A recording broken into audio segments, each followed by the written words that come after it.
Peggy 3.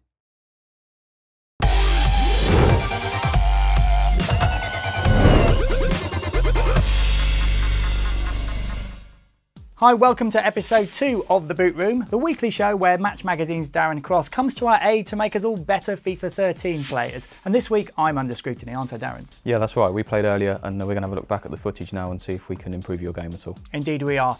In future episodes you'll be able to get involved and get your gameplay analysed. Details about that later in the show. But first up, it's Liverpool versus Newcastle United, and these are the highlights. Not too many from my point of view.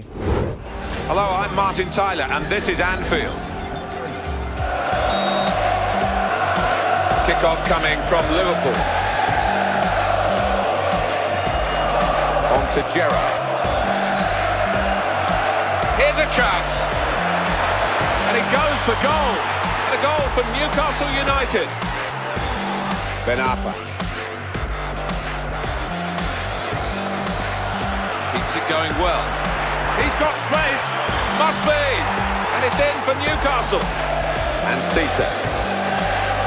Good pass. Brilliant opening. And it could be for Newcastle now.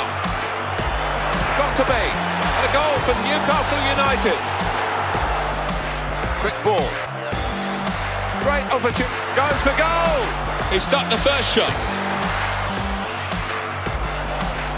Keeps it going well. Here's the shot. Oh, and they're so close. Corner didn't produce the chance that they were hoping for. Shots on here, and he scores spectacularly. And the referee brings it to a halt. So 4-0 there, Darren. Well played. Thank you. Yeah. What was I doing wrong? Do you know what? Not a great deal, but there are definitely some things that that we can work on now that are going to improve your game, certainly. So let's start with the formation. Should I go too much into the formation at the start of the game? You should definitely go in and have a look at it. I did notice that you went straight through to the game without looking at the formation or the squad, and it is worth picking a formation that you're more comfortable with and that you're familiar with, because that's going to pay dividends for you later in the game, particularly when you're under pressure. Darren, it was 3-0 in the first half. The first goal came at around about 18 minutes. What did I do wrong? Really, all you did was you pushed your centre-back about 10 or 15 yards further forward than he should have been, and that opened up a big gap for me. I have to be honest, I tried to play the through ball to Cabaye, but I overhit it slightly. Unfortunately for me, it ran through to Cisse.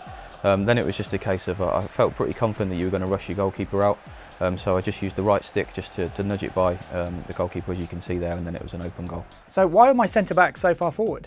I think maybe you either selected them and then you were just a bit too keen to come out and win the ball, and you either manually brought them forward, or maybe you were using the secondary contain with the centre back selected, which is going to bring them out of position. So what do you recommend I do to keep them in position? Really just hold your shape, be aware of who you've got selected, try and jockey the ball and stay goal side of the man, be aware where the runners are, and just to be patient really and not try to force it. You don't always have to win the ball, you can defend just by keeping your shape and slowing the play down.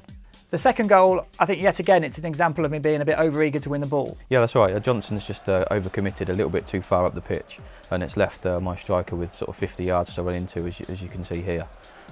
What happens then is as I get in the box, my striker has got quite a lot of space, and your centre-back skirter was caught between pressing the ball and shielding the area there, or trying to block the anticipated pass to Ben Arfa.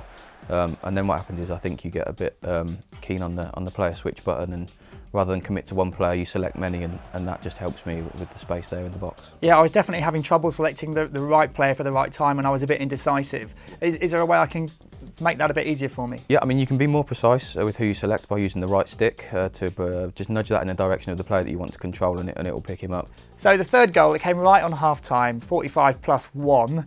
What did I do wrong? Yeah, it was a similar problem really. The centre-back pushed out a little bit too early and a bit too far, trying to anticipate my pass and make a block, when really if he'd held his position, he would have helped out your other defender, which was Glenn Johnson. At the point when Ben Arfa's got the ball, Johnson's really isolated. Ben Arfa can go left or right. I think you rightly anticipated him to go left because that's his strong foot, and I kind of second-guessed you a little bit there, put the fake in, brought it back onto my right and finished. So the fake shot, An interesting concept. How does it work? Yeah, that particular one is new for FIFA 13. You hold the left trigger down and do the fake shot, which is to power up with the shot button and then press the short pass. But the key with this one is to let go of the left stick completely, so it just produces a dead stop with your player. And then you can just manoeuvre into position as I did there and finish. Now, I had a few more attacking chances in the second half. Suarez almost scored, didn't quite. Why not? Well, I think basically because he was nudged by my defender. I think one of the things about your attacking players, you keep the ball really well, but when it comes into the final third, you really want to try and be a little bit more unpredictable.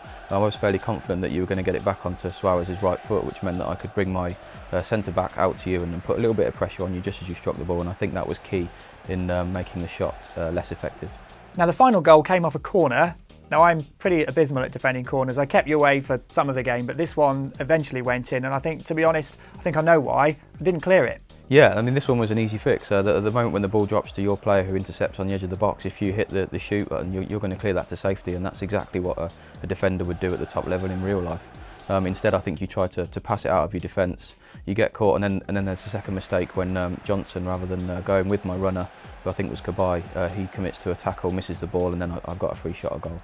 So it was 4-0. I didn't do particularly well against you. What should I take away from this? Two main things, I think, for me. First of all, be a bit more patient in your defence and be aware of your positioning. So try not to bring those centre-backs, especially the centre-backs, out of position, because that's going to leave big gaps.